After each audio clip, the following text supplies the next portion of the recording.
All right, let's now switch to some global news that you're tracking. This is the news that is coming in from South Korea, where tensions continue to mount. In the latest, scores of supporters of impeached President Yoon Suk Yeol have taken to streets over the arrest warrant that was issued against the impeached president. So all-out support for the impeached South Korean President Yoon Suk Yeol. Let's go across to Gesu joining us live from the newsroom. Gesu, once again, if you can tell us what exactly has been happening in Seoul, South Korea, where hundreds of supporters of the impeached president have gathered in his support after an arrest warrant was also issued against him.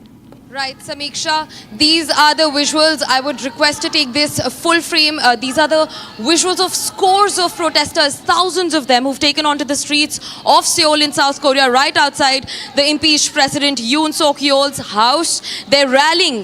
His supporters are rallying against the arrest warrant issued for the South Korean impeached President Yoon Suk Yeol by a Seoul court. This comes over his administration and declaration of martial law, which was extremely short-lived.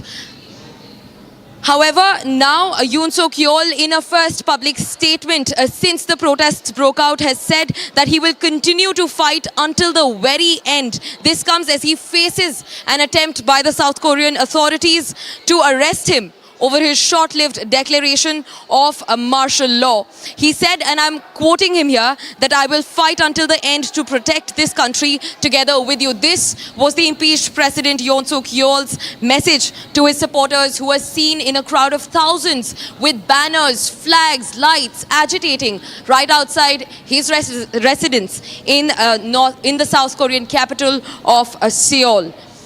All right, thank you for that, Gesu. For now, we switch focus to news that we are tracking back home. This is the news that is coming in from Telangana.